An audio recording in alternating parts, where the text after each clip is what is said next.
Showing about 10:15.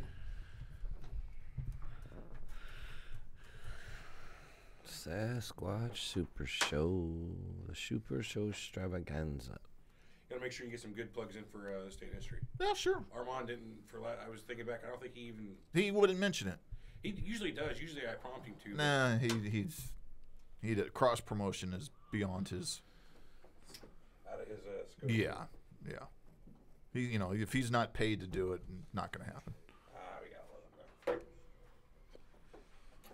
Anybody out there yet? Nobody watching? Oh, wait a minute. There's Binks. That's or Drebin. I always call him Binks. Tommy. What's up, Tommy? Bangerang. Is this thing on? Check one. Definitely on. Check. I think you could be a Bigfoot. Fuck you. Maybe. 7 people watching now, waiting. Check one. Look, they gave us two thumbs up already. I don't see it. Oh, I'm not looking at the same screen you are. Well, cool. I mean, 4. There's 4 thumbs up now. Nice. Well, let's see. Pretty excited about the show. Creator Studio. Oh, I gotta print out the doc? thing. You gotta knock those fucking hiccups off. Yeah, I'll just ask them to stop. Do this. Take your left thumb. Make a fist. Okay. Shove it up your butt. Squeeze this as hard as you can. Okay. Take your right finger, stick it down your throat. Doing this turns off the gag reflex in most people. Thereby, it should turn off your hiccups as well. It's an interesting theory. Squeeze as hard as you can. Watch. Really? This is on video. This is for all time. Do So it. what do I do? You gotta Stick do your it. finger down your throat. You will not throw up or gag. The gag. What if I puke right here? Well, then you're one of like 1 in 100 that doesn't work for. Do we want to risk that? You haven't hiccuped since you've been squeezing your. That's amazing. Yeah. Huh. And how long? It's been 20 seconds since your last hiccup. There it was. So what we should do is we should send this out. This is not a well-known enough secret. No, I think it's fairly well known. I'm saying with the gag reflex. Yeah, the thing. gag. For most people, if you squeeze your left thumb really tight, Sexual implications. apparently that's apparently how it got out of the box. Oh. Yeah. I just must live a sheltered life because I'd never heard of it before. 1 thumbs up was me. Oh. Well, thanks, April. Take what we can get, man. Copy video URL. Paste. Let's get out of that. Did that work at all? What? The deep throat in your finger? You don't gag, surprisingly enough, but didn't get rid of the hiccups. Shoot him, Russell says. That'll stop it. Shoot me? I think so. I gotta get a refill before we get going, too. You don't want to shoot little old me. I'd shoot you. I'll shoot you in your face hole. Make your face have a hole. I'm all by myself now. Now's where the fun begins. I'm just kidding. There's no fun to be had. Oh, there's plenty of fun to be had. We just got to get rid of lame ass Everett. So we get rid of lame ass Everett, we have all the fun we want. Oh yeah. So the Sasquatch Super Show. The Sasquatch Super Show today should be interesting. Lots of fun. I can't wait. Sasquatch is my father. Hold your breath, Eric. That does it for me. I got time. Might as well. Fuck it.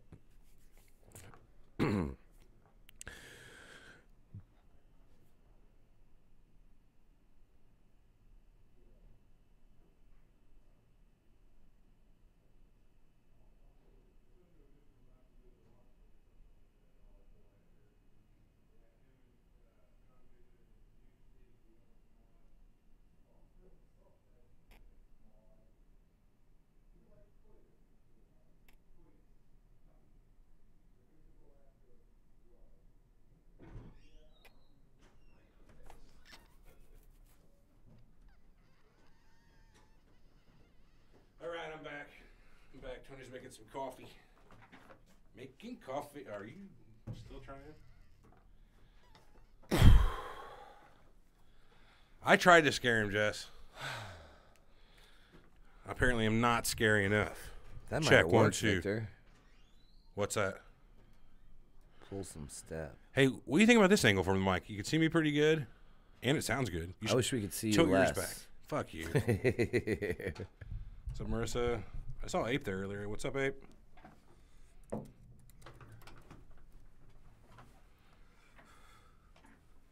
This could be a show just to listen to Eric talk to himself. That would be boring. Yeah, it would be.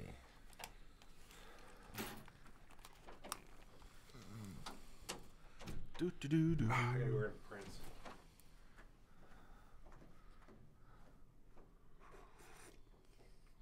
Teach you some coffee? Yeah, just brewed it. Cool.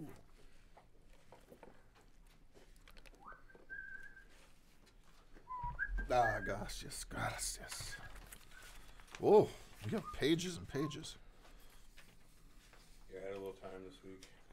Tuesday to really sit down and think squatchy. Think squatchy thoughts.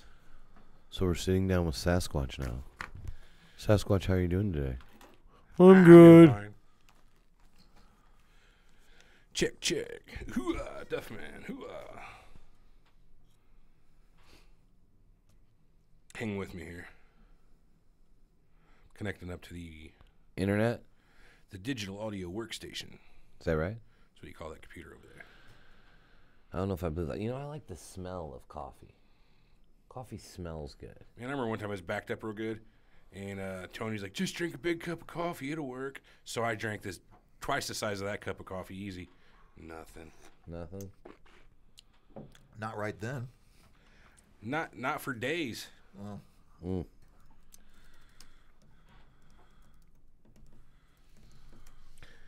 Dope, gonna introduce my GF to the show. Oh, right on, right on, right on. Check. Check. Okay, I think we're good. Gabriel Noriega. Mrs. Noriega will be joining us today. Like from Panama, Noriega? General Noriega? What is his name, Tony? Gabriel, not General. Yeah, Manuel Noriega died. Anniversary of his death was not too long ago. Everett's camera angle game is on point. Yeah. I want to fix Tony's cord real quick because it seems like a sneeze and it's... Just need a little. See? Some people laugh, and others need an explanation. Uh-oh. This ain't good. What did you do? Just unplugged it. Are you not a bipedal? How about pedal?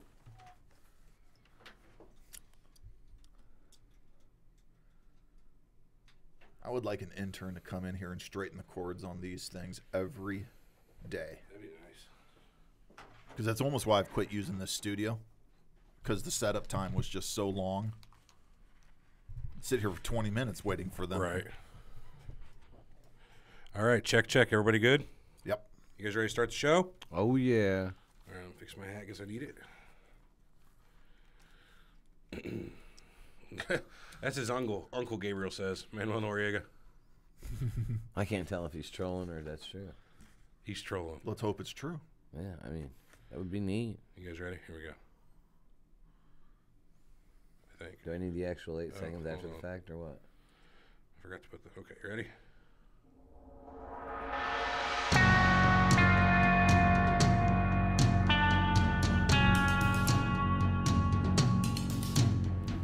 You're listening to Surreal Talk, a look inside the world of cults, conspiracies, and the paranormal. Something's not right, man. Something's not right. Something's bullshit here, and I don't believe it. Honestly, this crazy shit could be completely possible. Disclaimer, we reserve the right to be wrong, ladies and gentlemen. You think you know the whole story? Think again. Now your hosts, Eric and Everett.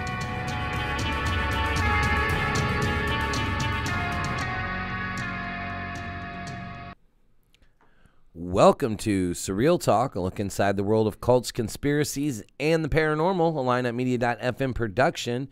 And we are back this week live with myself and Everett, as always. And we have a guest this week. Special guest, another host on the Lineup Media Network, Tony Hubert. Tony, what shows are you on? I do This Day in History with your pal Armand Kachigian. Yeah, Armand was on the show last week. We were talking, what were we talking last week? Cult celebrity Hollywood. Yeah, Hollyweird Death. Hollyweird Deaths. Yeah, Armand's right. very attuned to Hollywood, especially old-time Hollywood. Boys, I got to stop you. I forgot to hit the record button after I played the, so. You are discombobulated. Yeah. You think you know the whole story? Let's try this again. Think again. Now your hosts, Eric and Everett.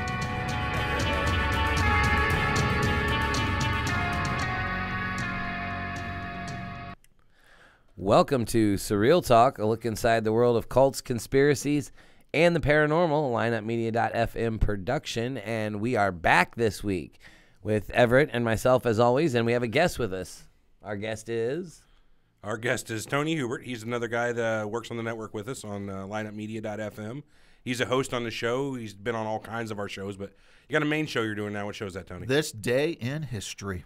This What do day you guys talk about on this day in Yeah, history? you do that with Armand, which we all know. Armand's been a guest on the show at least 3 or 4 times, right? Yeah.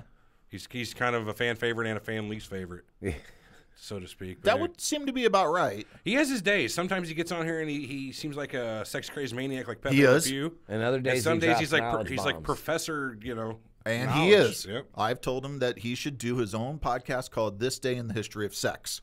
Yeah. Boy, that And is he- a sticky show. And he laughs, but I'm like, no, most world events are, So that's what we do, Eric. All the events from a certain date, Whatever this day is. whatever the date is, Nice. That's the cool. events that we like, how it affects the world you live in today, who was born, who Have a died. nice little conversation about the And, events on that day. it's not a stodgy, dry show, let me tell you that. I've been on the show. They'll go through about 50, 60 events of what happened on that day. Anything Oh, worth no talking shit, about, huh? we stop on. Right on. I was supposed to do the show yesterday, but I big time him. Flaked out, huh? Yeah. Oh, he had meetings. He had corporate meetings and such. I'm a piece of Big, shit. big time, huh? Yeah. Right on. Well, what are we talking about this week?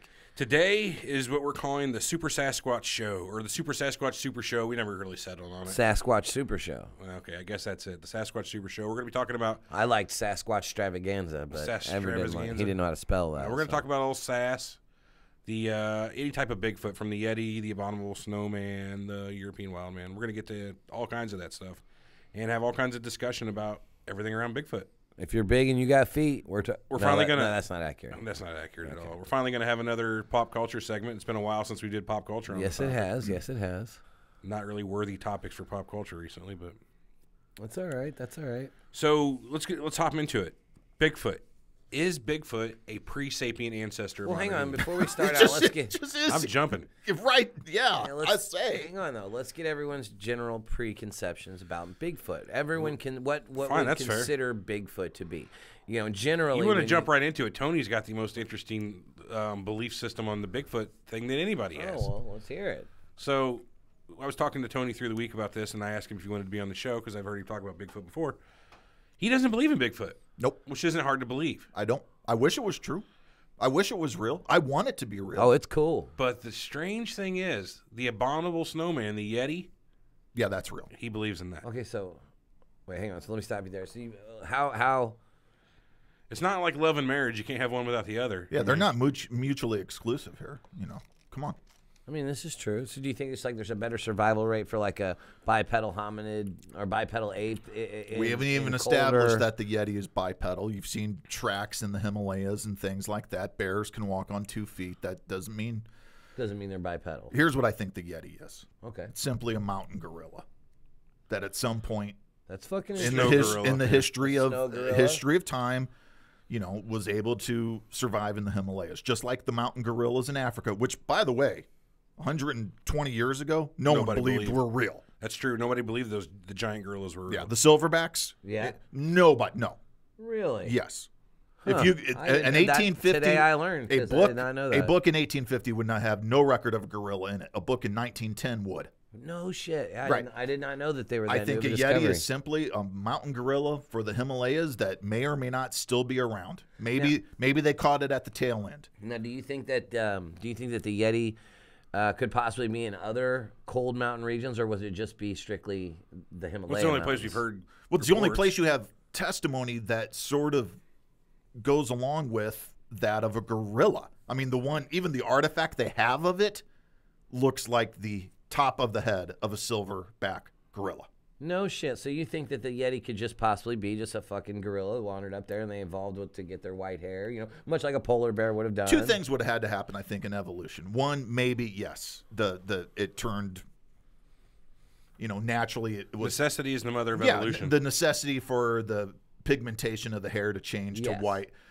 Also, I think the necessity maybe to be a little bigger because it's at a higher altitude than the African gorillas, Right. would necessitate bigger lung capacity. So those Isn't it harder to breathe up there, though, yes, in high right. altitudes, though? So those animals with a larger lung capacity would be able to survive and thus breed and thus increase subsequent generational lung capacities till you get a bigger creature. Right, okay. I can Now, follow that. in the United States and in North America, the eyewitness testimony about Bigfoot is not that of an ape. It's that of a bipedal, sort of wild man, hairy man, half ape, half man. Yeah. All sorts of things that Everett will get into. No one is saying we have a mountain gorilla on the loose in North America. You're just saying that the Yeti is about 10 times more plausible than the Bigfoot. I don't know is. if it's 10 times more plausible. It's a flat Earth, hollow Earth comparison. If you said, I think Bigfoot is absolutely not real, even though I want it to be real. I'd love it if they found one, captured one, anything. Right. I give Yeti a 50% better chance. 50% better. Yeah. chance. Let's think about it like this: about the how quickly an ape could have changed and evolved over there. All dogs that live today All dogs go to heaven. evolved in the last 30,000 years from a single ancestor, the gray wolf. That's right. In 30,000 years, we've produced hundreds of dog breeds. Humans guided the Fair dog's enough. evolution. Yes. But it happened in 30,000 years, whether or Yeah, not it was right, humans right. doing Fair it or enough. nature. Sure, You can have sure. marked change in a small amount of time if the necessity is there. If it is there, yeah, it totally could. And the right animal survives and passes on its genes. Right. That's what it's all about. And escapes, there's natural selection and random selection. The problem you have when you're living in a mountain is random selection can hit you. right. And random selection is, the group of good animals, whether it's a Yeti or a mountain goat, or walking along a trail, and here comes an avalanche. Right. And now they're gone. And I could ruin the whole species for you. Exactly. Well, that's the same thing with Bigfoot in North America, or anywhere really. Do you have a population large enough to breed? Right. Well, here, hang on. So let's not get it. let's not get it twisted too far ahead. Oh, I keep going too far ahead, I guess. No, huh? I'm not saying too far ahead. I mean, but so let's. We all believe in the possibility here of a Bigfoot, right? Not that it is. We're saying, hey, there's definitely Bigfoot, but it's possible that could have happened. Evolution could have stayed hidden. This is a possible thing. Before we get into this The conversation, percentage is such I a wanna small know, percentage, but it's like Lloyd Christmas in Dumb and Dumber. So you're telling me there's a chance? Oh, yeah, right? Eric. So it's possible. It's right? not that I deny its existence ever. Right. I just deny its existence in North America now. Oh, okay. So do you So think the that fact that there was some pre-sapien hominid missing link somewhere on the Cro-Magnon Neanderthal spectrum that was bigger, absolutely Let possible. me ask you this now, because you're not. So much Gigantopithecus is part of the fossil record, right? Yeah. Right. Yeah. Well, there you go. right. A lot of people think that that's what it is. It's just a Gigantopithecus. Logical evolution from that, basically, over the last so many thousands or hundreds So you're of not thousands of a years. huge conspiracy guy, like me and somewhat. Not him. so much me. But I do you- enjoy a good conspiracy. do That's you why I'm a believe fan in- of this show. You know how Do you often believe we in- have the 9/11 discussion in this office, by the way? It's like 3 out of 5 days of the week. It seems like that breaks off Really? in there. Oh, yeah. man. Oh, yeah. I have to love walk the through there nine. at this point and just roll my eyes because it's like, good Lord, people. Calm Oh, down. I would love that discussion. That's my favorite conspiracy. Anyway, so do you believe in the possibility of a cover up?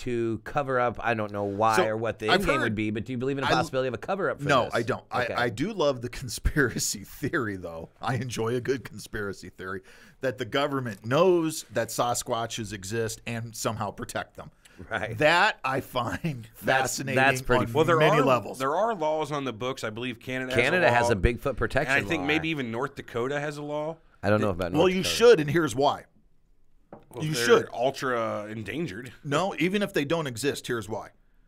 you're going to protect someone from getting shot. Good point. Because at some point, some guy in a suit is going to get shot. Yeah, yeah. There's so many hoaxers. Yeah. And they're going to come across the wrong Bigfoot guy. raped my grandma. You're gonna die. Yeah. Somebody's That's going a true story. Somebody's going to take a bullet unnecessarily. Oh man. All you're for right. the fact absolutely that they were right. out in the woods jacking off in either a Bigfoot suit or a ghillie suit, which you can go to probably Cabela's and buy. And Right. there's so many weird people these days. I'm not gonna say weird. People We all, that just we like all to- know how it ended up with the clown suits. It took a couple of them guys getting shot and one of them getting their arm hacked with a hatchet from a homeowner. Really, I didn't hear nothing about that. Yeah, you don't see about the crazy clowns fucking. No, that terrorizing and people, that's why the epidemic will go away for 20 years. Yeah, because a couple of them got shot. One guy got his arm hacked off by a homeowner. Stephen King was clued into this about 30 years before us, and that's what he wrote it on. It's cyclical, people. Every 30 years, the clown comes back. That's pretty much how that happened. Well, and Bigfoot is proven to be somewhat cyclical too. Fair All right, enough. forgive me. What's that mean? Cyclical. You know, it So- happens every so often. It comes back. okay, so Like cycle. like Eric, Gotcha. an American Bigfoot comes onto the scene in America in 1958 Right. Okay. through a newspaper article. And that he gets Now I got a huge resurgence in like early '80s, late '70s. isn't it? mid 70s. It Mid-70s, explodes. It explodes, and we got pop culture to talk. It explodes so big that it influences pop culture to this day. It's still to this day. Yeah. Yeah. Everybody. Hell, what about the monster truck for people that are listening to other countries who don't know what a Boom, monster Bigfoot. truck is? We here in America have a crude sporting event, I guess you could say, that we like to watch, and it's just a bunch of trucks jacked up on like fucking Giant 8-foot 4x4s, tires, yeah. 8-foot tires, and they run cars over and shit. But we actually have a monster truck called Bigfoot. It was the original it's just monster truck. It was built. Did you know it was built originally in St. Louis? Yeah, in by St. Bob Louis. Kramer Up in Hazelwood. as a way, you know, to show off what his shop can do for 4x4s. And they started doing demos of what this giant truck he built can do. Then the shows evolved.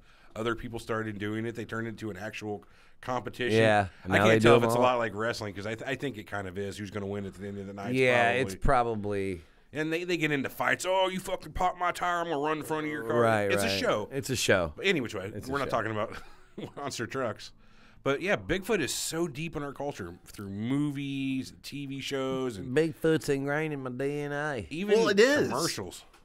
Because you want to believe. And it really, Bigfoot captures your imagination. Oh, of course. That's why we're sitting here talking. That's how the song goes. Eric, as a kid, I would have dreams about Bigfoot because I was I entranced by still it. have dreams about Bigfoot. If I heard Bigfoot coming up on the news, I was staying up to watch the news.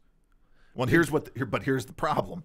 News outlets quickly realized, oh, Bigfoot equals ratings, so Yeah. let's go produce. And so did UFOs, by the way. Oh, yeah. equaled ratings. I'm a big, huge. So, you know, Controversy equals ratings. yeah, Yeah. I'd stay up, watch it, and then I'd have a dream of Bigfoot, destroying my neighbor's house, and it was great. That's awesome. Those types of dreams where you have those are fucking good. I woke up. Oh man, that was. But a good yeah, dream. no, at some point, a creature looking like what eyewitnesses are testifying to seeing, evolutionary speaking, of course it's possible. Right, Yeah, definitely. I can't deny that. Well, let's talk Never about would. all the sightings they've had throughout history. They're reported. What's interesting is they all have some very common characteristics. So they're always bipedal. We talked about that before.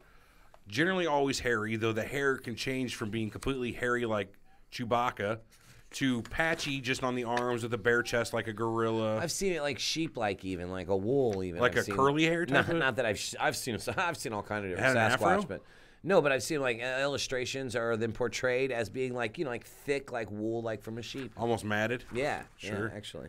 Another common thing is the smell. So there's the skunk ape in Florida. I don't know if a lot of people have heard of the skunk ape. It's just another version of, the Bigfoot in the forest. Down there they have the swamp, so it traipses around in the swamps and the Everglades and all that.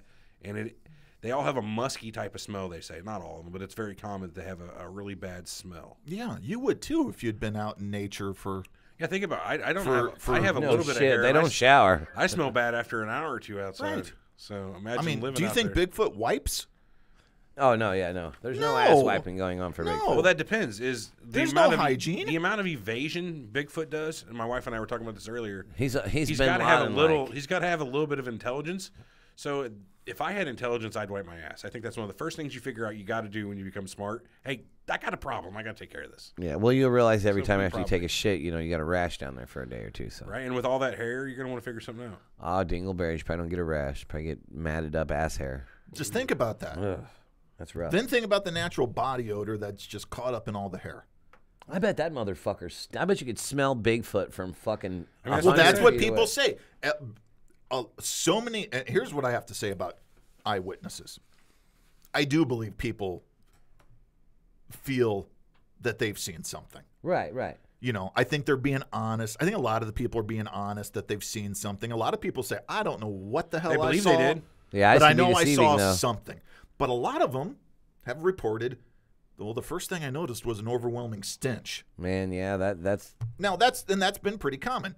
Well, there's one problem I see with that is you go through a walk in any forest, you'll come across an overwhelming stench at some yeah, point. That's true. It's usually me Every hunter will tell going you in a that. circle and finding my own smell. No, I mean, look, things are decaying in the forest. That's your upper lip. They are. Yeah, You oh know? yeah, no, you're Do right. deer bury themselves? No. When there's- a deer dies naturally, Nature's fucked up, and there's smells everywhere. Yes. You're absolutely right. and there's a reason there smells because it's telling the other things, stay away from this, it's rotten. Mm-hmm. And it's attracting other things like flies and insects saying, come get it and dispose of this. Definitely. And I had another point I was going to make, but I done forgot it. You done I'm not going forgot it. simulation, though. I'm not going Civilization. So do we want to do the this first list here I've got? Sure, let's hear it. All right, well, this is different types of the, and actually I don't have it. You have it, Everett. But, Oh, the different types of Bigfoot throughout the world, yeah, so to speak. Bigfoot type cryptids. And this is Listverse, www.listverse.com. Listen, everybody knows I like lists, so we'll start with the European Wildman. So he's like a... You want to start in Europe first? Okay. That's Yeah, fine. no. Well, it's just number 10. Yeah, I mean, start there, Go start down there. the list, you know? Because here's something I think Eric will quickly realize. Wherever you are in the world, Bigfoot somehow culturally conforms. No, that's true. I've seen a map of Bigfoot sightings in the world, and it's not just America and Canada. They have Bigfoot sightings in Europe. They have Bigfoot sightings in Africa. They have them in Asia. They have them in Russia. There are Bigfoot sightings freaking everywhere. I mean, Mass hysteria, dogs and cats living together. yeah, in perfect harmony. So the European Wildman. It doesn't sound much like a Bigfoot, but No, the European Wildman's an interesting one because it's not supposedly a simian in the way we think of it. It's not an ape. It's No. it's like a bear? No, it's a feral man. It's a feral man. Yeah, it's a man who has gone out into the woods and basically has lost all sense of being a man. Has started, like, you know, whenever you release a pig into the wild, I do. and it grows tusks and it grows long hair. yes. Basically the same thing. It's a wart human, like a warthog to a wart human. How does it? Hey, so let me ask you that. How does a pig grow tusks when it takes what 200 years to domesticate them, and then they go out in the wild for 6 months? They grow fur and tusks. I beats the shit out of How me. the but fuck's that happen? It's just the way it works. It's like the killer whale thing. It just bends over when they're in captivity. There's certain things. It's just certain shit I don't know. Huh? Yeah. So why don't you go on to number 9 real quick? I wanted to see how you pronounce this one. Oh, by the way, this is a list from Listverse, listverse.com. It's 10 Bigfoot type cryptids you may not know about. So if you wanted more, But notice in Europe, though, Eric, before you go to number 9, in Europe, it's not a creature, it's a wild man. A wild man. Yeah. Hence a little more civilized. which is European, yeah. Okay, I'm with that. The Ngoi. The Ngoi Rung. Ngoy. Rung. I guess Ngoirung. So that's one from Vietnam. It's basically the same thing. It's also known as a batutut, I guess, a batatat, or a ujit. It's a hairy ape-like hominid said to inhabit the dense jungles of Vietnam and Laos and Cambodia, basically where we fought in Vietnam. You surprised you would hear a lot The about war in Vietnam. War in Vietnam. You surprised you didn't hear about any Bigfoot stories coming out of there. Yeah. Well, the they don't soldiers. like They were don't too like stoned. they don't like napalm. That's a good point. Nobody And- likes napalm. and- Well, what's his name does? Captain, what's his name? Captain Kilgore does. Colonel Kilgore. He does. loves the smell of it in the morning, especially. But side note, in Vietnam, something you don't hear about, there's the Vietnamese, and then there's also the natives of Vietnam that both armies would come across at times. the Vietnamese Well, this is natives? depicted in Apocalypse Now. That's who that is at the end of the movie. Natives to Southeast Asia. Really? Yes. So here's a little something interesting from that. So by 1974, the sightings of these creatures were so frequent. North Vietnamese General Hoang Minh Thao, he actually ordered a scientific survey to attempt to locate them. But mostly all they did was ever get was a plaster cast of a wide foot. A wide foot. That's all everybody gets is that plaster cast of the foot. I've seen it. Me too. Number 9 on the list is the Lilocan, or Lilocan. What do you Number think? 8. Yeah, well, I'm not good with numbers. Well, see, Lilocan. here again. Scottish. There's 2 9s in a row. Okay. And he's a wild man, too. And he's a wild man. Yeah, that's Europe for you. See, Well, Scottishmen are. yeah, and he's got Scottish attributes. Just look at the statue of him here on the picture. Yeah, he wears animal skins. In this, they make an interesting association here. Is people associate it with Merlin. In the classic Arthurian legends, Merlin wasn't the wizard that everybody thinks of with the robe and the pointy hat with the stars all over it. Really? He was a wild man in the forest. Like, an oracle of the forest who's just crazy. Wow. Like Ragadast from the Hobbit stories, the brown wizard. Wow. Huh, I didn't know A that. lot more like that than what you think of whenever you think of the classic wizard Merlin. Yeah. No, he was more of a wild man. So that's kind of interesting. China has one coming in at number 7. Oh, known the as Yeren. The Yeren. Yeah, let's see you try to pronounce that one. The its extra name. Oh, I'm gonna love fucking this one up. The Shinanjayeren. Shinanjayeren. Jerian. Here's 60 Yeren, he says. It's another Bigfoot type cryptid. It's from the northwestern Hubei province in China. It's, again, a big hairy fucking So it's north of the Himalayas. So Right. right there, I would lend a little credence to the possibility. Exactly, and I'm going to get to that point here in a minute. There's 3 or 4 of them that reside in the same exact area, like China, Mongolia, all those in Laos, and all those Southeast Asia. They all have very similar Bigfoot stories. But the Yeren's been described since the early 1700s, so that's an old one. Yeah. I don't know how long Sasquatch has been described, but it was described by Native Americans in Northwest. I'll cover that later. Cover it now if you want. Okay, here's. I know a lot of people say, "Well, how can you deny it when Native Americans have?" Oh, like Native Americans can't be full of shit too. Well, They do. They all have. You're right, though. They all have their I got 2 original words for stories. you. Piasol bird. well, that's just what I was going to bring up. We live in the Illini the region. heartbeat, Yeah. basically the like main artery of America, the confluence of the Mississippi, Missouri, and Illinois rivers. Yep.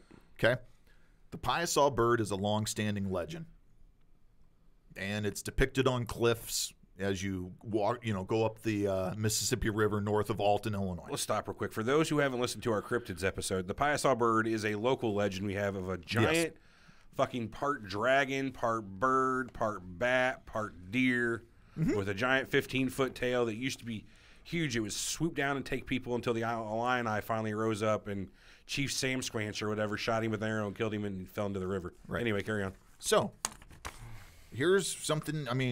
American Native stories. First of all, they're all spoken word stories. This is verbal. Okay. They're anecdotal. They'll change every time. Anecdotal stories are just that. They're anecdotal and they're a tradition. However, there's a reason for this. If the 3 of us had a tribe and we had some just modicum of early agriculture going on, whether it be a grain that we're harvesting or animals that we're breeding for our consumption, and not chasing around the plains like the nomadic Indians. well, or the Lakota and the Plains Indians as they would migrate with buffaloes. Okay, what are you going to do to keep out other people from your food source? Bash their head with a rock. Well, you can do that, but that's costly and expensive, and you're putting yourself. Rocks are free. You're putting yourself at risk. There's an element of risk there. Sure, they might bash you first. Ooh, Yeah. Okay. Touche. I didn't think about fight, that. Good point. To fight is always risky and costly. Very much so. What's better to do is to develop legends on the periphery of your territory that keep other people from entering. That's a damn good point. Yeah. If I had a tribe, I would invent a monster. Don't come around here, man. We got Sam Squanches, we got crazy red-haired monsters under the street out back. and it stinks. Yes, and Very it bad. stinks. I mean, it's a way to protect That's a good way to yourself. say that. Think about that. it stinks. So when you're in the forest and you smell something bad, Turn around. run Get back out. the way you were. Dip, Like yeah. we were saying, everywhere in the forest you're going to find something decomposing. That's why on totem poles in the Northwest you'll see depictions of Bigfoot, and all around Native American culture they all have their version of something Right. that's going to or hopes to scare away someone encroaching on their area. Because otherwise, look, you got to keep your food supply. Yeah. You have the first priority of any nation, even today, is can it feed itself? Yeah. If it cannot feed itself, it cannot be a society. No, yeah, you can't sustain. So if you cannot sustain, you're going to get wiped out. Or your civilization will fall. So or get Bigfoot smaller. is a great way, such as the Piesaw bird was also a great way to say, hey, don't come in here. Yeah. It's Now just like today we do We it. ain't got no scare extra tactic. goddamn deer. Today we do it in different ways. You go onto a street, eagle eye watch on crime on this street. Do you know anyone who's eagle eyeing watching crime on your street? No, there's a of cour- lot of nosy people in my Well, there's neighborhood. nosy people, but come on, are they taking pictures of cars and license plates? Sometimes, Right, but right. Not often, yeah. But that's what you do, and it makes sense. And you got to commend the Native Americans for that because you know what, it worked. fucking white man coming one way or the other. I mean, I had to get used to that. Yeah. That was horrible. We kind of fucked him over. Trail of Tears and all. Trail of Tears and all. Yeah. And bad all, deal, huh? yeah. So back to the list. Number 6, going along that Southeast Asia thing, or Yeah. even Asia, Asia. Eastern Asia, Middle Asia. Pakistan had something called the Barmanu, which is just another big hairy one. That's what it means in Pakistani is hairy one, Barmanu. Oh, they called me the Barmani when I went to Pakistan. Is that what they called you, the hairy one? Oh, good Lord. That was your porno name, wasn't it? Yes, it was Barmani. So the Barmanu, and this is from that same article, was first brought to the outside world's attention by Spanish cryptozoologist Jordi Magraner, who described it as resembling a Neanderthal, sometimes wearing animal skins and possessed of an especially foul stench. There you go. Foul stench. So him and a team of his investigators traveled regularly to the region between 1992 and 94, reporting footprints and grunting sounds in the night, which they attribute to a primitive voice box the animal must have had. He continued his research, but apparently, or what had happened on August 2nd, 2002, he was murdered by his Pakistani guide just a few weeks before he planned to return to Europe with all of his findings. So, Why, did they say why he murdered him? no, Were they in the Tora Bora region? piece of shit out of me.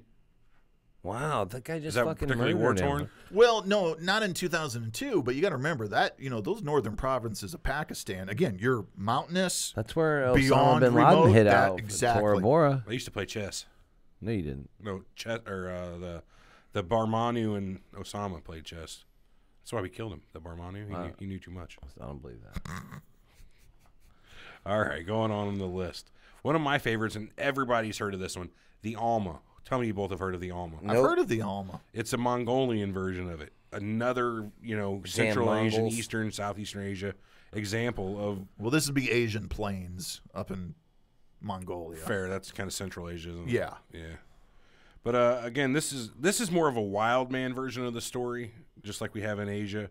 There's no underlayer of hair, so you could sometimes see its skin. So what that That means, cone-shaped head. right? It's one of the ones that's got the big fucking like Harry and the Henderson style, Right. 5 head, 6 head. Yeah. Yeah. There's the Urauli of Southwest Alaska. That's another North American one. If you're not familiar with Alaska, You're a Yuli, yeah. Yeah. so that's another wild man type creature. The picture of it on this, he's got a ballin' ass ripped 6-pack and bare Yeah, chest. He's a club Sasquatch. He's like chink. Yeah, he's been at LA Fitness or something. There's been sightings as recently as 1999 when a group discovered some huge tracks along the bank of Belkovsky Bay. Later that same year, some people reported seeing a giant ape creature with extremely long arms standing on 2 legs.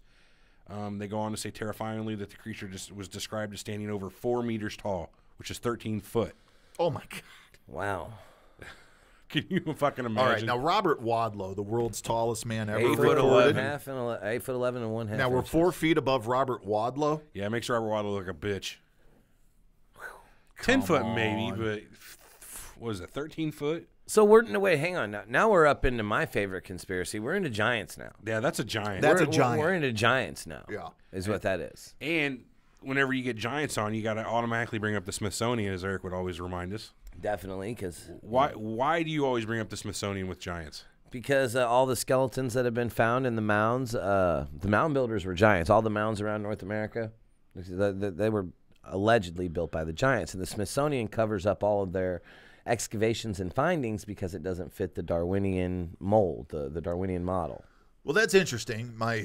That says, though, that the Smithsonian has the... That's the theory. No, hold on. I'm not saying that, but that's the theory. There's some linkage there, though, because my family owned property which a mound was on. Really? You can see it today. It's the Chuckalo Mound in Fairmont City. Okay. It was excavated, and remnants were removed and taken for study. Who studied it? It's a minor mound. Smithsonian. Smithsonian.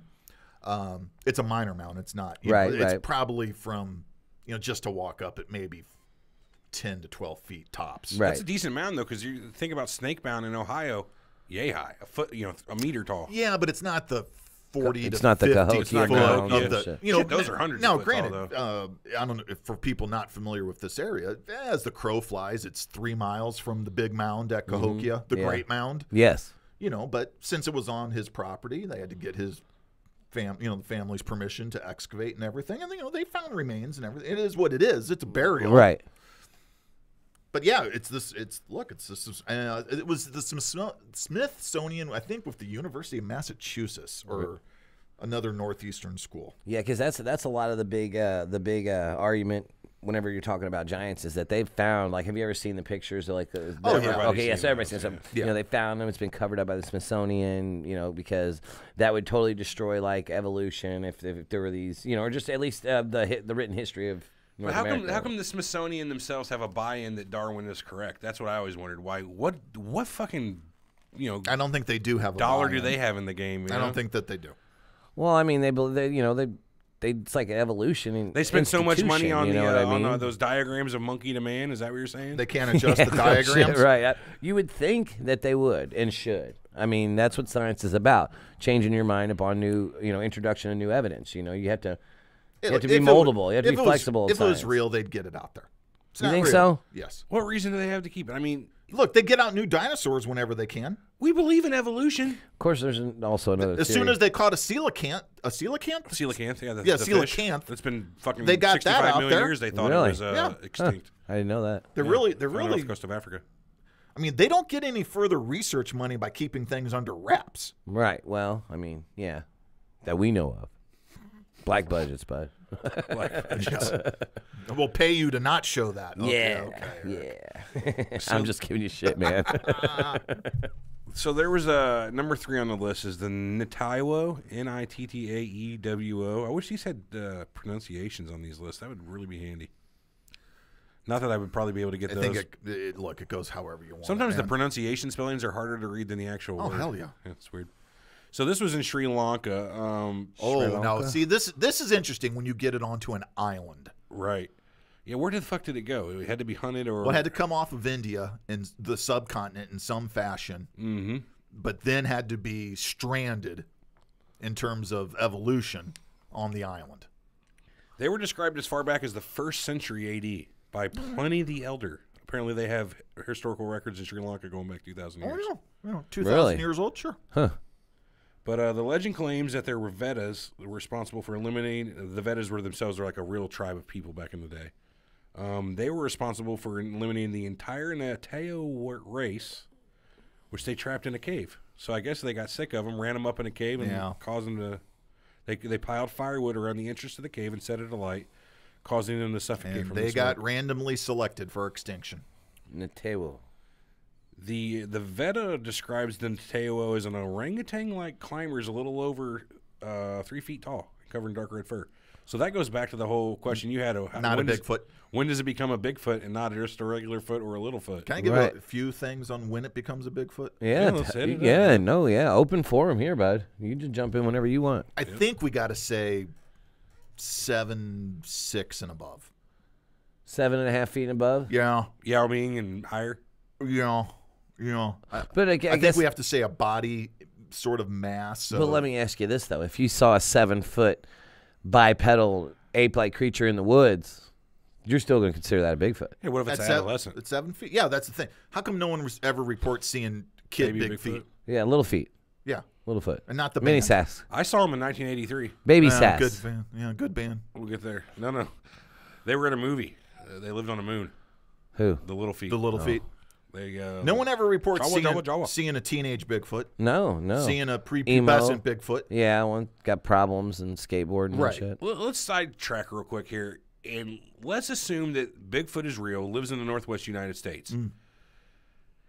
How would Bigfoot have to live to where we would not have seen him? What are some assumptions we'd have to make? One, you pretty much got to assume he lives underground. All of the Bigfoot live underground. Has to be in a cave structure. Yeah, because you're not living outside.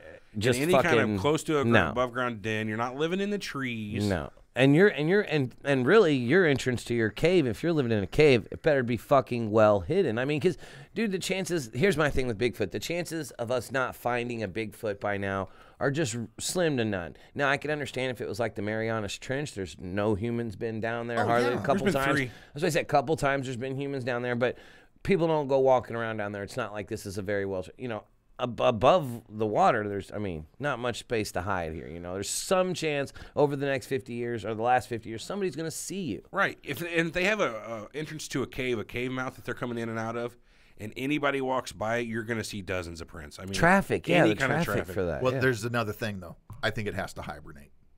That would make sense as Yeah, well. that's a great question. Does Bigfoot hibernate? How many times do you hear about Bigfoot in the winter in the Cascades, Sierra Nevadas? I don't know. I watched an hour documentary this morning on a guy who was driving through northern Canada. He actually drove out to the boonies and did a whole, Jeff Stevens or whatever his name was. I don't remember. He had some weird teeth. They Yeah. were like kind of up front. Red hair. Any which way. He was out in the wintertime looking for Bigfoot. Okay. So, But every now and then he didn't see But shit. what part of winter?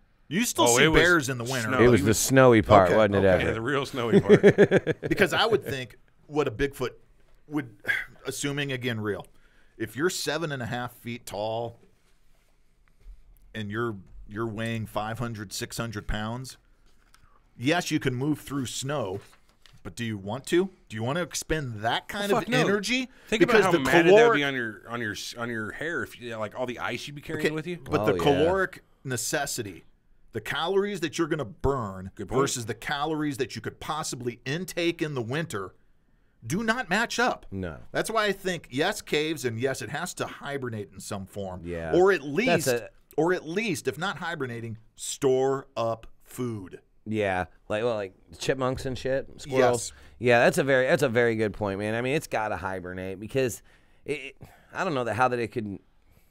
I mean, I guess it could store food, but I think hibernation's probably the most likely scenario. Wait, apes don't hibernate though, do they? What's that? Apes don't hibernate. No, they do not. None that I know of. Yeah. So now, hang on. Now we're basing this off of basically an ape anatomy almost, right? Physiology even. I mean, if you're making educated guesses, that's what you got to do. But at the same time, hibernation makes sense if you want to limit the amount of exposure it has. You can assume a type of hibernation or at least a forced seclusion. You know what I mean, during winter. it just fits the mold, is why we're putting hibernation. Back in to there. my thing, why I would lend credits to the Yeti, but don't believe in Bigfoot. Right.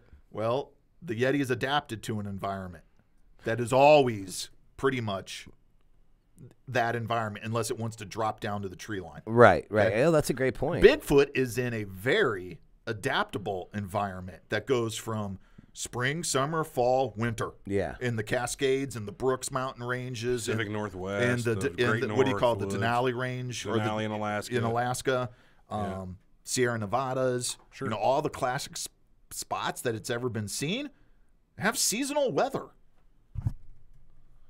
And it's not going to adapt to seasonal weather. If I'm 7 foot tall, do I want to be walking around against a white background and I'm dark furred? Oh, no. Generally, no. And if you're 7 foot tall and covered in hair, do you want to be walking around in a 90-degree heat? No. That's not an adaptation that would make a lot of sense. Right, to me. that's another thing. Like, so if Bigfoot, is here in America, he would have adapted to lose some hair. You think? Maybe because, like, You'd think. I mean, But one thing about mountain ranges it's is, fucking hot. yes, there are spots where the heat's going to be there, but they're not that hot. No, Like the Cascades and Sierra, it's pretty damn pleasant out there. really. Yes. And there's not much humidity. I've never been anywhere. There's not much humidity. That's why you don't hear a lot about Bigfoots in Mississippi. Although you have heard about them in yeah, Arkansas. Yeah, I was gonna say there's Arkansas versions of it. What's the big one from Arkansas called? White River Monster. The White River Monster. Yeah, there's the Bogey Creek Monster in Kentucky, the Skunk Ape of Florida. There's the Minnesota Wildman, but that's a whole different one. You guys hadn't heard of the Minnesota Wildman before. We were talking about it before the show. So back in the day, there was kind of a traveling carnival act that, that was pretty common back in the day. You'd have traveling, like Ripley's Believe It or Not museums that go around. This guy supposedly had a frozen Iceman that he would carry around. It was just a big block of ice. You could see the frozen dude on the inside. Remember on The Simpsons, they even had a frozen block of ice dude. Yeah. It turned out to be the old man lost from the nursing home. Any which way. Hans Molman. Yeah. He traveled around the region, and after a while, people got to notice it looked like he even had a different version of the monster. So what it comes out is that this company in California eventually releases that this guy had contracted them to build a latex and fur model human, you know what I mean? And then he just puts it in a big old vat and freezes it and puts it up. So it's not that he had a whole different version of it. It's that it unfroze and he had refrozen and it was slightly repositioned. So yeah, that was a big hoax, but it was just an asshole guy going around getting people to pay money to see a fake fucking Bigfoot. Yeah, but that's great though. Good for him. It's entrepreneurial. Exactly. I was just thinking the guy's got to make a business. How much shit you think of money. Ripley's is bullshit? A lot. Oh yeah. But you pay. That makes me sad. When you pay your money so much going faith in, Ripley's, believe it or not. You know that some of this is just come on. Well, here Everett, the biggest one Bigfoot hoax of all time, Patterson Gimlin. The Patterson Gimlin tape. Yeah. That's the best one ever because it gave us the best description we ever had of Bigfoot, which was he is blurry. Yeah, Mitch Hedberg. Hedberg is the best ever, dude. Maybe that's just him. Maybe it's just blurry. Which I find to be even more scary. There's a big Here's what you got to know. Blurry amorphous blob. Patterson Gimlin, all right? They're on an expedition already looking for Bigfoot. Mm-hmm. And they come across Bigfoot in a very advantageous spot in a creek bed that's dry where they can film it walking a fairly good distance before it goes up into the tree line. Pretty, So that's number one. Number two, it's my understanding, and I could be wrong, that it is an open Hollywood secret among the FX people that this was one of the development suits for Planet of the Apes. Really? I had heard that before, too, that the Patterson Gimlin was like a prototype they didn't use. That makes sense. I'm glad they didn't, because I don't want a blurry ape in the Planet of the Apes movie. And then there's they everything. Didn't have HD yet back then. There's everything surrounding Patterson and Gimlin themselves. What do you know about Patterson and Gimlin that makes them so? Just research Patterson deathbed confession for one, and Sure. And come on, they were on horseback. What do you think horses would do? Oh, they'd freak the fuck out. Exactly. They would have been stranded out there because horses would have ran away. If any creature given off that type of a horse knows. Oh, there's a guy in a suit. See, the animals They'll know. know. Yeah, animals will know. Animals You're know. absolutely right. It's An like- animal will know. It's like the crazy people at the mental ward.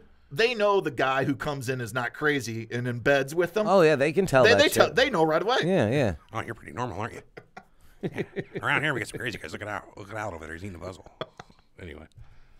Let's go back to the list. Number 2 on the list is the Honey Island Swamp Monster. That's a great name. The Honey Island Swamp Monster? Yes. It's almost like Coney Island. I like Coney it. Island Swamp Well, Monster. it's close to Honey Badger as well. It honestly sounds like a Scooby-Doo episode. Scooby-Doo and the Honey Island Swamp Monster. I don't know. And he would have got away with it too if it wasn't for you meddling Bigfoots. Meddling kids. It takes off his mask. By the way, in your upcoming pop culture segment, yes. Got some good stuff there. Well, let's no. get to it. Let's go to number 1. Blah blah blah. Siberia's Chuchachna was in Siberia. It was 2 meters tall. 2 meters. See, that's 6 feet and above. Yeah, that's a normal. And again, guy. they're describing a wild man, more or less, right? Yeah, protruding brow, long matted hair. Sounds more like a Neanderthal to me with the protruding brow and whatnot. But yeah, more man than beast. Right. So anyway, let's move on to blah blah blah blah blah. Hoaxes we covered, some stories. But the hoaxes go on and on and on. Because in the early days, the hoaxes were pretty simple. Strap on a pair of the big feet. the big feet, and run around the forest in long strides. And by doing so, guess what happens? Well, your local economy will boom. Get a newspaper article. all of a sudden restaurants, hotel rooms. I was going to say, there's got to be dozens of roadside museums that have opened up in the Northwest. The Pacific Northwest is littered with Bigfoot attractions. And it's fabulous. It's fun. Sure. I would definitely recommend going and doing them because it's cool. I've never been to one. Fun, but you got to know. No, I've just driven by them. Like the Alien Cafe outside Area 51. Yeah, exactly. It's just like, exactly. Something like just that. Just cool shit, you know? Yeah, every area's got their weird shit. We got Piasol, but we don't have any Piasol birds. We're not marketing it right. No, we don't. Yeah, you're right. We should. Step up your game. No, they're marketing Fast Eddie's right, not Piasol bird. Yeah. Fast Eddie's gets more marketing than the Piasol bird. Right. That's great. Well, let's move into pop culture. Popular culture. I wanted to tell a story I saw about on YouTube. It was actually two videos that kind of linked together. The first was a news report of a guy who claimed to have tracked Bigfoot over 7 miles in the snow. This guy was adamant.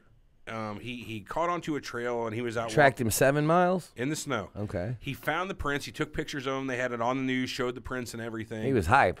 And eventually it gets to the point where it says the trail stopped. The Bigfoot just kind of swished his foot over the track and disappeared out into the wilderness. So that was a pretty interesting story. But a week later, the news runs another video that they had got an anonymous package in the mail that had pictures of this guy's Bigfoot shoes he had created.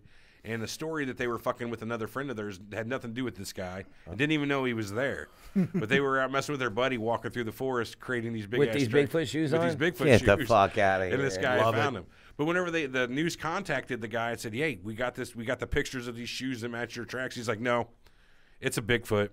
I know it. I know what I was after. It's just he wouldn't believe him when they were telling him, look, there's a guy fucking with you. He was trying to do this to a friend. And exactly. No, it's a Bigfoot.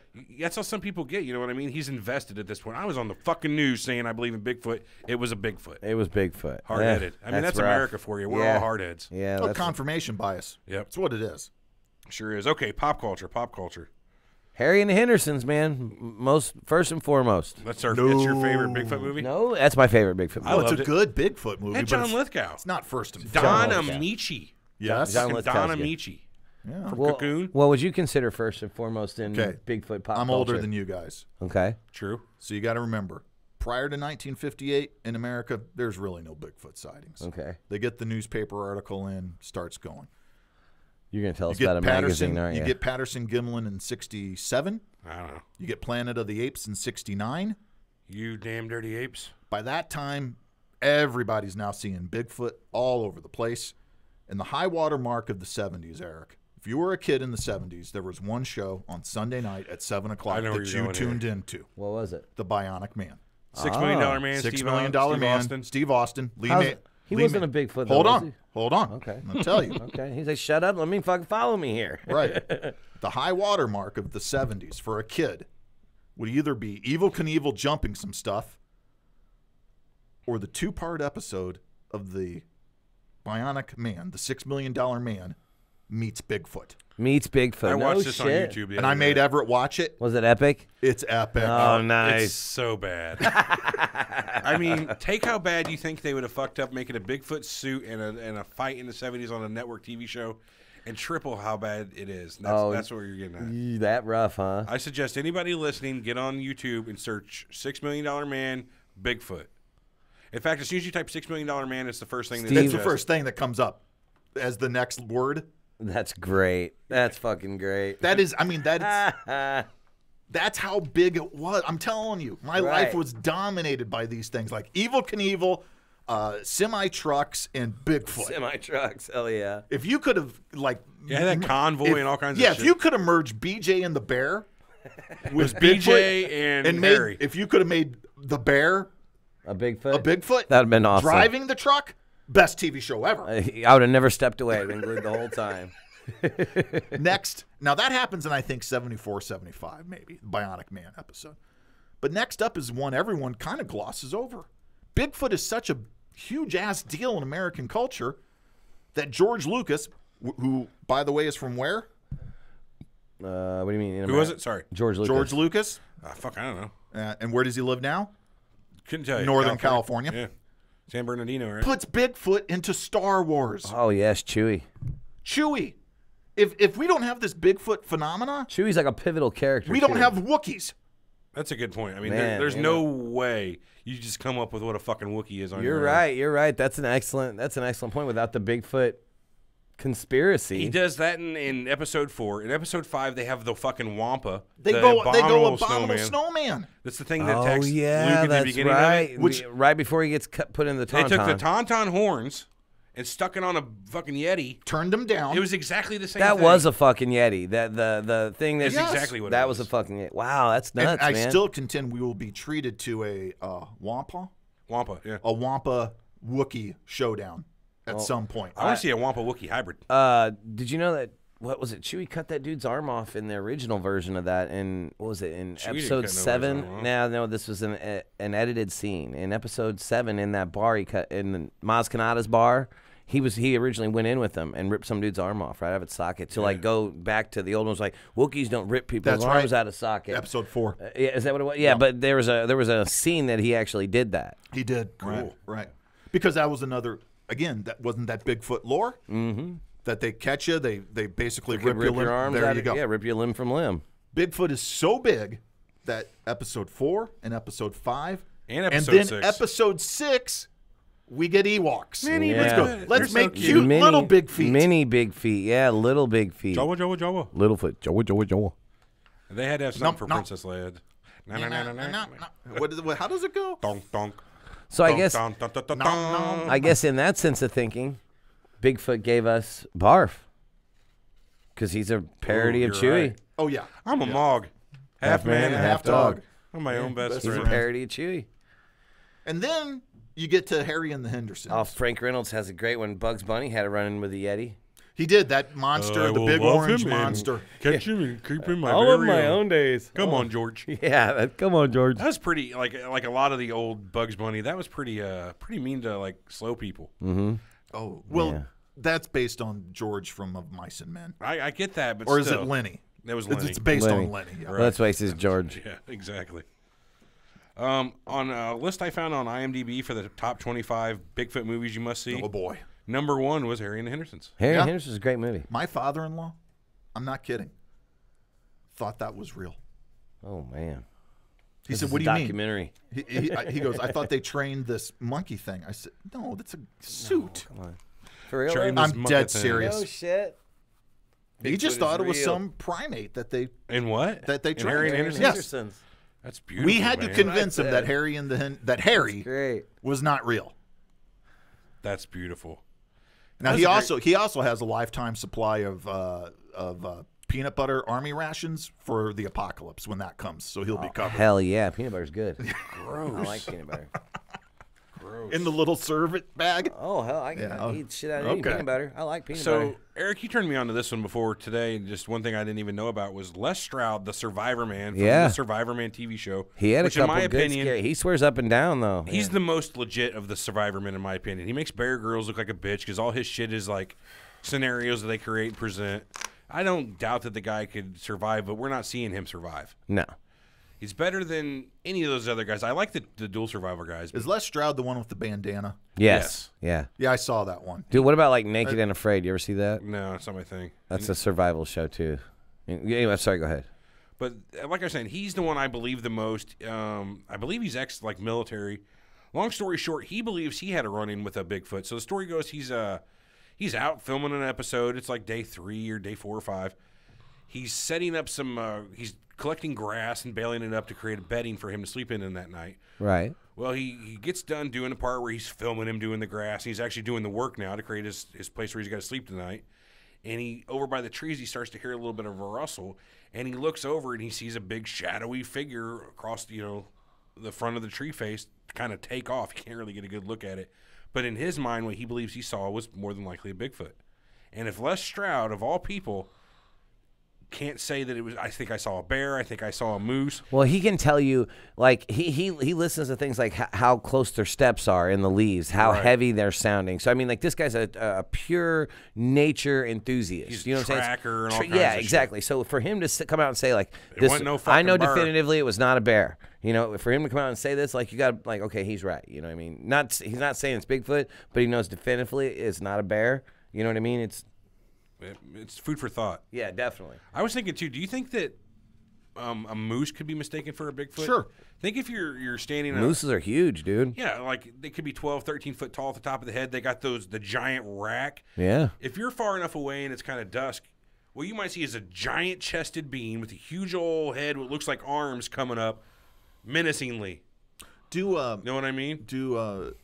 does a moose like do the tree they make scratches like a bear does? Sure. The where they rub on the thing, sure. That's with their antlers. I mean, do they ever put their two front hooves up on a tree? Couldn't tell you. I don't know. See, I I have don't no know idea. because that would make a moose significant. I mean, already most moose, if you know, like they have a problem in Alaska. I don't know if you've heard this, but like moose are really curious. There's a lot of them up there. So- Yeah. and There's they- moose so they crossings everywhere. So they will come around, and they've experienced a problem with the like electronic doors at supermarkets because the moose will walk by, the electronic door will open, and the moose will walk in Let's go in, huh? Oh, fuck. because that they're is- curious. Right. Kristen had a moose in her yard one time. She lives in Anchorage now, but I forget where exactly she was living in Alaska. We went up there a year or two ago. It was great. We saw a wild grizzly in the fucking river we were driving by. That's gotta wild be nuts, moose. dude. Yeah, it was pretty cool. The only other thing I got was there's a sound I wanted to talk about that they make. Well, let's go back to the Stroud thing, though. Can Sure. I? Go ahead. In that thing, he came across this thing where the trees were uprooted and then stuck back into the ground. I think upside down. So Something like that. Yeah, they were definitely misplaced. that's weird to me because that's a lot of effort to hoax. So now, look, it's totally hoaxable. You can pull it off, Right. but what would motivate anything to uproot a tree and then stick it in the ground upside down? Upside down, yeah. Boredom. Boredom. Boredom. You don't think Bigfoot sitting around going, what the fuck am I going to do Again, today? the calories expended versus the reward. No. Yeah, that's a good point. Why? Everything, see, in nature, everything is about simple economics. It's a trade-off, yeah. What can I get out of what effort? Yes. That's why tigers and bears quit running after stuff after a while because, like, well, Want to blow up my heart? not worth it. Yeah. All right, the sound. What was the sound? Was it like I'm going to do a big. It's similar to that. It's similar to what monkeys make, but it's more like whoo, whoo. That's I've heard it described 3 or 4 times. It's kind of like a whoo sound. You know what I mean? I heard it. Well, the way Les Stroud described it, it was more like an ape, but Like an ape. deeper a little bit. oh, like, oh. Hold Oh, on, you can do these fairly well. yeah, like that versus over. It was almost Tony like is a our go-to whooping. monkey It was guy in almost the like a office. whooping. But here's how apes, like, here's what a chimp will do. Here we go. They do the low, and they have a specific name for that. But then it gets higher they as they go.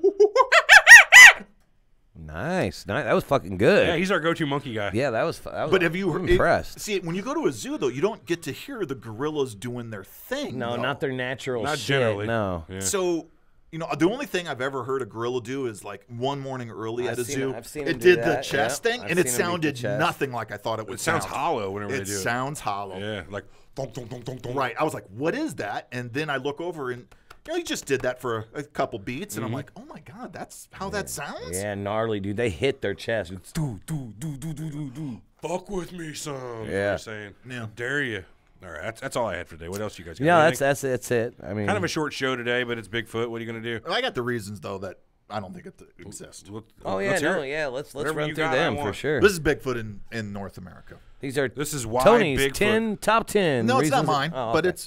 it's kind of the consistent. It's the Tony's top 10 list he stole from somebody else. Yes. It might not be 10 things, but it's a list. So we're calling it. Everett's touched on a couple of these, but the first one foremost, other than Gigantopithecus, there is zero in the fossil record for nothing. this thing. Yeah, Unless, again, the Smithsonian. Unless we got to lay a conspiracy on top of a surreal sort of creature.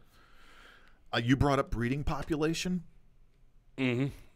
To not be a completely inbred thing, it's got to have a population that's sort of sizable, and something that size in an area you're close enough to breed. Yeah, that's would, why they got to live underground. would have a huge effect on the food Can you imagine supply. their food stores? Yeah, they'd have to Yes. have a food store. I was thinking about that too. There's nothing in a cave unless there's somehow got a place where they can easily pick out cave fish that makes living in a cave an easy thing to do. No, especially for any kind of population. No, yeah, that's basically like a dead end. You know what I mean? You go in, you sleep, you got to come back out to do anything. Unless you have the perfect cave that has multiple entrances and somehow Unless you can see in the dark. What, okay, fresh spring water and shit. Do Yeah. springs in caves even have living organisms in them like fish? Oh, hell yeah. Okay. Yeah, they just opened up a cave. Where was it? It was somewhere in Asia, and I can't remember where it was, but they opened it up, and it was like the fish in there when they went into this cave, and I guess some big, collapse had caused it to be shut off. But I guess when the fish had swam in there, they had eyes, and over like the hundreds or thousands Mammoth of Cave in years, Kentucky has that too. and over the hundreds or thousands of years, they don't need them. They just fucking don't have their eyes anymore. They just like. Yeah, Mammoth Cave, Kentucky has eyeless fish. You can go see those. That's a couple 4 or 5 nuts. hours from here. Number 3 on my list. Look, I believe the eyewitnesses. I think the majority of them are being truthful that they had an encounter. They believe they're telling the truth. But as any detective will tell you, eyewitness testimony is often the most unreliable. In fact, eyewitness testimony is famously unreliable.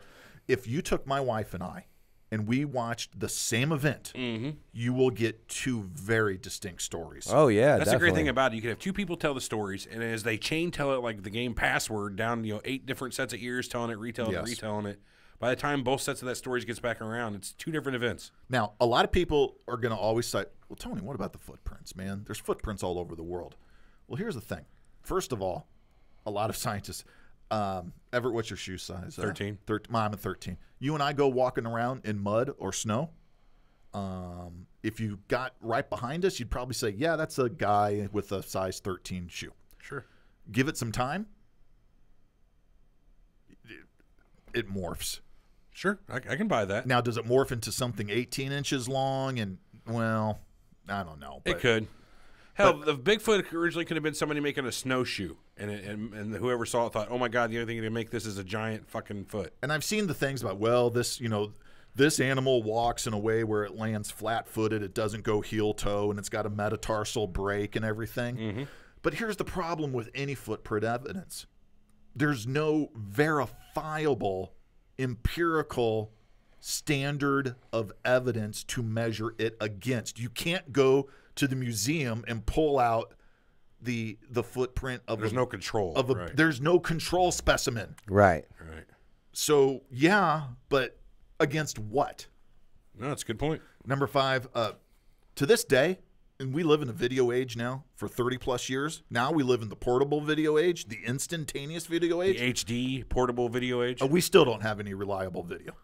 Now, I think we have plenty of reliable video of bears, of guys in suits, and of just blurry things.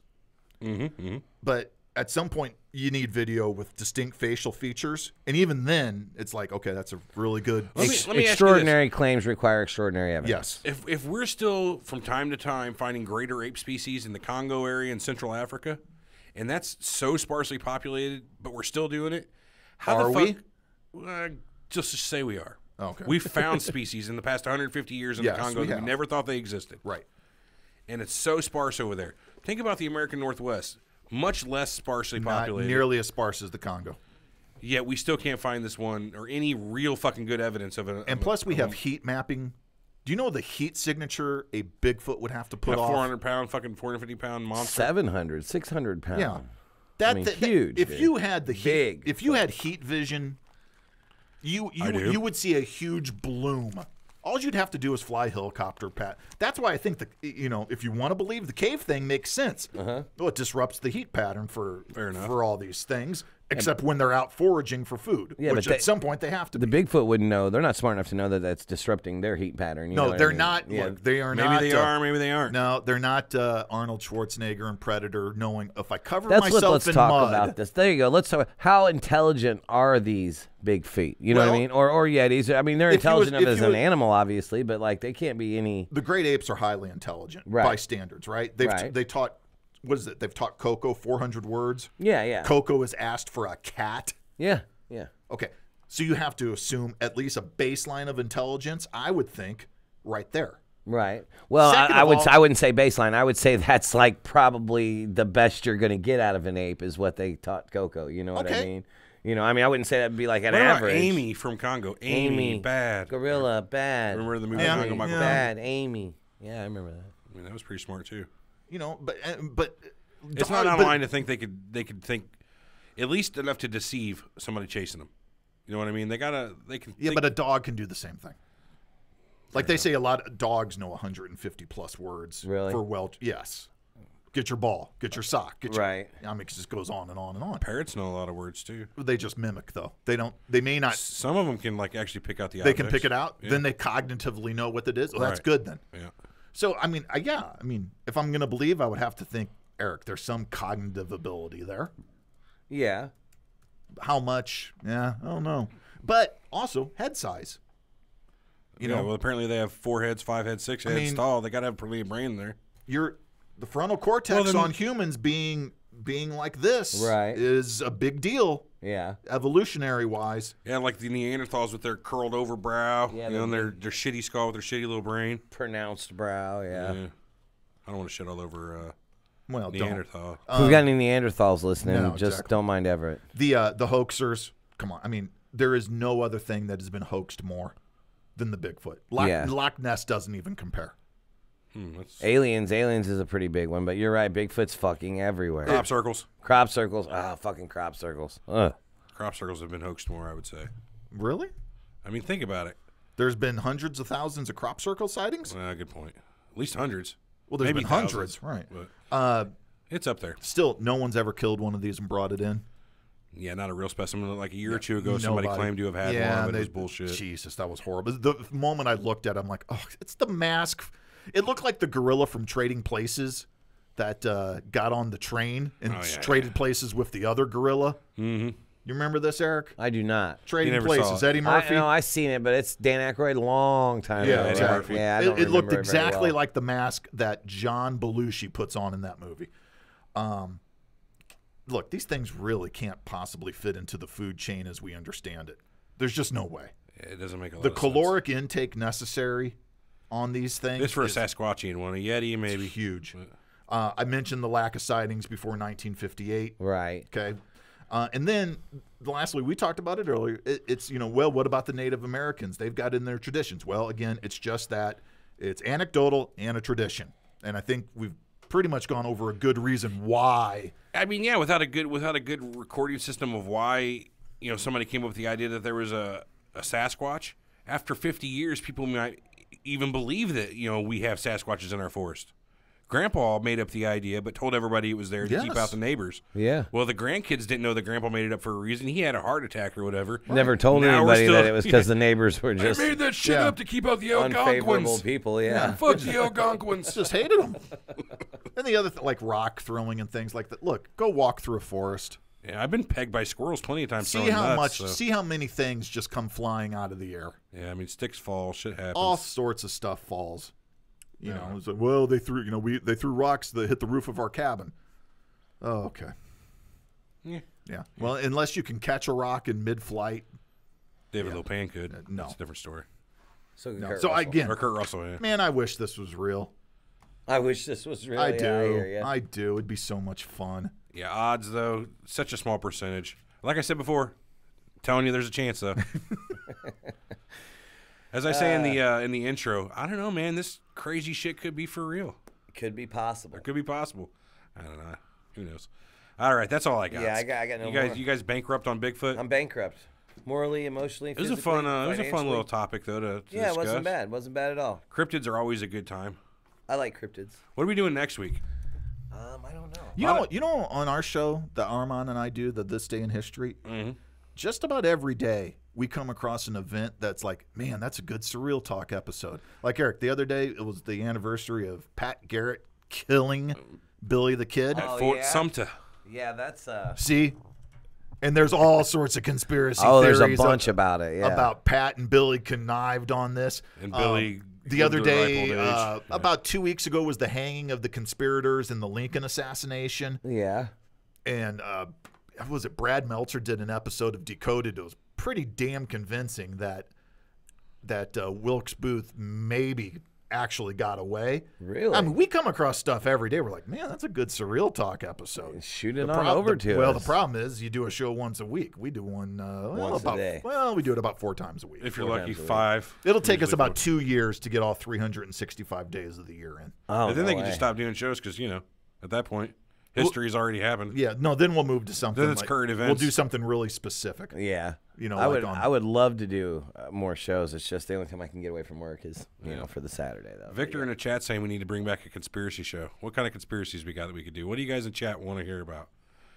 What is something that we would actually... Well, you've done something. You've done stuff around the JFK. We did a JFK Super Show, 3-parter. Oh, I know. I know. I listened, and it was wonderful. There's a lot of tangents off that, though, like the Umbrella Man, which Errol Morris went and did a film on. Yep.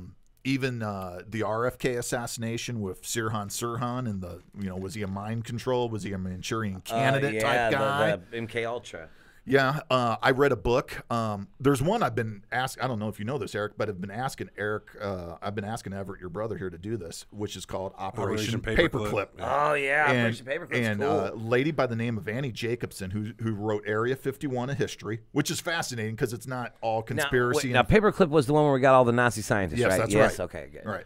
And Armand's reading it right now and finishing it. Then I'll give it to you guys. Werner von Braun was the father of NASA. Yeah, it's how you got Germany. the good scientist over here. Mm-hmm. Okay, which gets into, did the Nazis have some type of advanced technology that they were standing on the shoulders of? 1,500 Nazi scientists we gave complete immunity to. There's stuff like that. But also, and I'm sure you've touched on Area 51. I don't know if I've seen an Area 51 show from you.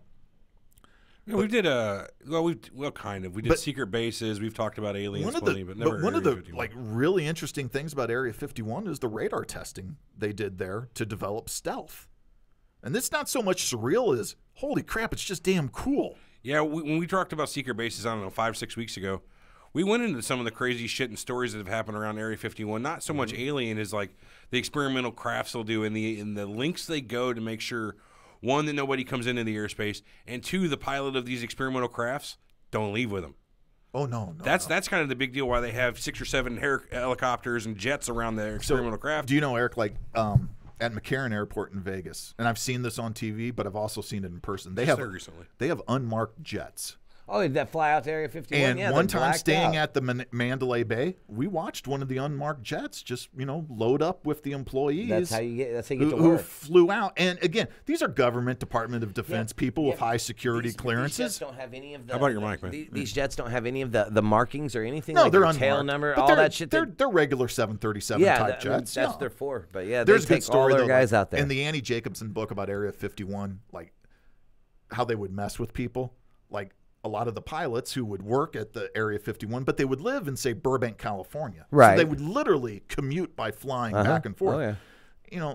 To just mess with commercial pilots, they'd wear a gorilla mask while flying, because they were in the same glide pattern coming into Los Angeles as they would be for what's now, I think it's called Bob Hope Airport now in Burbank, but which also, if you know that region in the valley, so much aerospace is in that region. Really? Oh, yeah. My cousin's a rocket scientist. He works at one of the aerospace places there.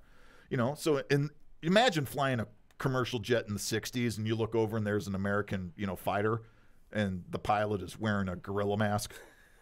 That would be fucked up. And the pilots would be like, what the hell is going on here? Come on. Just goofy crap like that they would do just for fun. Yeah, just to fuck with them. I would like to hear a show about this. And this is really a deep dive. I would like to hear a show about gravity amplification propulsion. Man, that's I don't know if that's a whole show, but that's definitely in a future science type of episode. Yeah. That'd be kind of a cool one. Really that's the one where they basically where people say they see basically floating aircraft carriers. Sure. The only way you can do it is to basically get the magnet effect repulsion going, or some other exotic matter type some of other thing. And I've heard it referred to as gravity amplifiers. Sure, anti-gravity or gravity amplification. Yeah, that I would like to hear about. What about the Montauk Project? Which one is that? That's the... You don't know about Montauk? Montauk. It's the one that Stranger Things shows is based on. Yeah. They did all kinds of shit from dimensional travel to I don't know, just all kinds of stuff. MK Ultra had something to do with it. I don't know. It's a really interesting one. People have been clamoring for, I don't know, a year for us to do a Montauk episode. Well, the one I would tell you that I read a book called Phenomena about, and it goes beyond MK Ultra, Eric, but it goes about a hardcore remote viewing. In the remote, where they literally tried to teach regular people remote viewing. Well, like techniques. astral projection, like how to remote view from. No, you're just going to sit in a room and concentrate, and you're going to tell me what's in a room in Shanghai. Oh, that is that Montauk stuff. That's what we were talking. Yeah, how they were able to tell you like, yeah, remote viewing. That's what you were telling me about. Yeah, exactly. Well, it was like what 3? It was the Secret Bases episode. Yeah, that's what it was. I don't know. We'll talk about it. We'll come up with it. We'll post it on the groups, et cetera, et cetera. Yeah, that one might not be bad. The Montauk Project. That'd be a pretty cool show to do. Government fucking cover up shit right there for sure. Oh yeah, definitely. Let's figure that out later. You guys done for the day? Sure. Let's roll that beautiful bean footage and. All right. Well, everybody, we appreciate you joining us. How about audible.com/Surreal Talk? No, you're fucking it up. SurrealTalkPodcast.com/Audible. What Audible is, it's the largest collection of online audio books you can find. So if you go to that link we just said, SurrealTalkPodcast.com/Audible, you get a 30-day free trial of Audible and a free audiobook download. While you're at SurrealTalkPodcast.com, vote in the poll, Team Everett or Team Eric. I'm currently ahead. Are you? Yes, I am. See what the results How's are. Team Armand doing? There is no Team Armand? No Team Armand, no.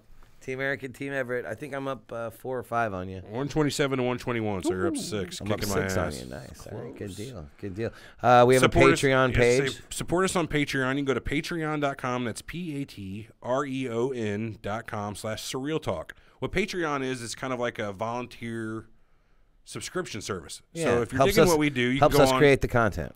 Well, I mean, it's one way to support us without, because we don't have ads or anything else like that. Right. To help support the show. We still haven't cashed out. We've had it for a couple months now. We've had plenty of donations people have given. We haven't cashed out yet.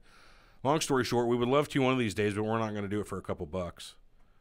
Yeah, you know what I'm saying? Well. Anyway, you can go on there, support us with $1 a month or $20 a month or whatever you can. We'll appreciate it. What other kind of begging we got to do? Our Amazon, like us on Facebook, like us on YouTube, subscribe on YouTube. Join the group on Facebook. Join the group on Facebook. That's facebook.com/group/Surreal Talk Group. We just crossed the 900 member threshold. There's all kinds of cool shit going on there, from talk about the next episode to any number of crazy different memes or articles or links or discussions.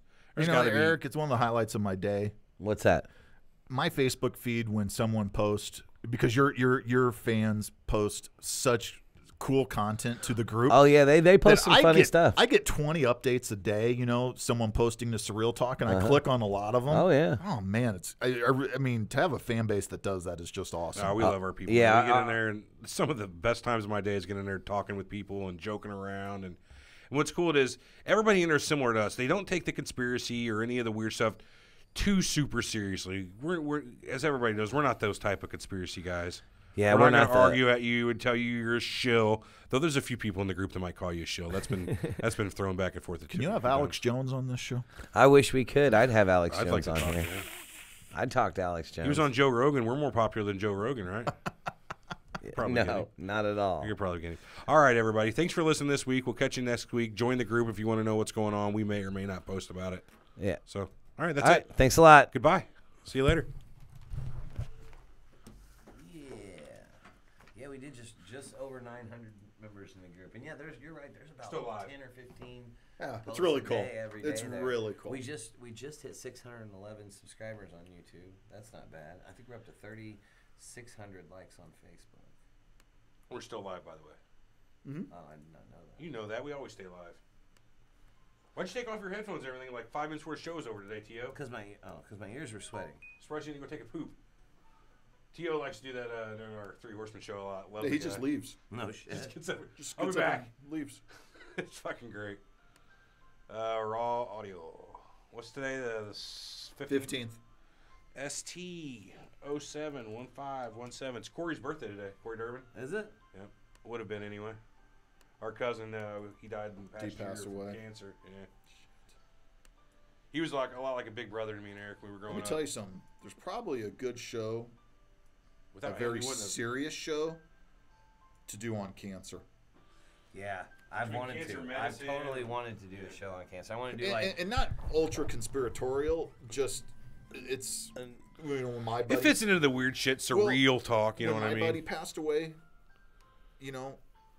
at the end of it, I said, guys, the only thing I really saw out of this was a whole bunch of people saw him as a profit center No, that's fair. in his last days, That's fair.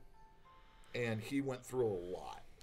And Dude, we've had so many people in our family have cancer. It's the most bullshit well, thing ever. where do you live? Good point. Well, Your predisposition to cancer living in the metro east of this area, specifically the East Alton Wood River area, that's fair. is probably Between the refineries for and instance, all. Eric, my yeah. dad worked at Edwin Cooper, which then became oh man, I forget what it was. It was located in Soje next to Monsanto, between Monsanto and Sarah, as you would say it, SERO Copper. Cerro Copper, yeah. Okay. When they closed Times Beach, the dioxin level was at 1 part per million. Yeah. The same person who paved the streets at Times Beach did the parking lot at Edwin Cooper. Oh, no way. The dioxin level at Edwin Cooper throughout the plant, because the whole plant is paved, because it's oil additives they manufacture for motor oils. Yeah, yeah. The dioxin in the ground in the pavement there is 100 parts per million. Dude, that Times Beach was bad. That's Well, what they say. everybody in my dad, he was safety at the plant. And safety and mechanics. Everybody in the safety shop that he worked with as He was I safety grew at Times up. Beach? No, Edwin Cooper. Oh, okay. In Soja. They've all died of lung cancer. That's crazy, man. That's just crazy. I'm surprised they didn't get a whole big. You know what happened with that lawsuit Times Beach going, stuff, don't you? A guy was paid to get rid of some dioxin, Yeah. and he was paid to get rid of it. So what he did was he just spread it on the streets. Yeah. And he was also paid to It's like water the Andy and streets down. like Andy and Shawshank. You figured just go out there and let a little out of his pocket in the yard every day. No, well, he was also paid to water the streets down. So it was like 2 birds, 1 stone. It's like I'll just spray it down with toxics. Well, my dad knew the guy. Everyone at the plant Fucked did. up, dude. I learned about it in HAZ class and my HAZWOPper. My 40-hour HAZWOPper certification, that's where I learned about that at. All right. Hey, we're closing down the stream. We'll see you all next week. Catch you in the groups, etc., etc. Bye. Bye. Bye. Tony, thanks for doing the show today, man. Yeah, thanks a lot, man. Appreciate it.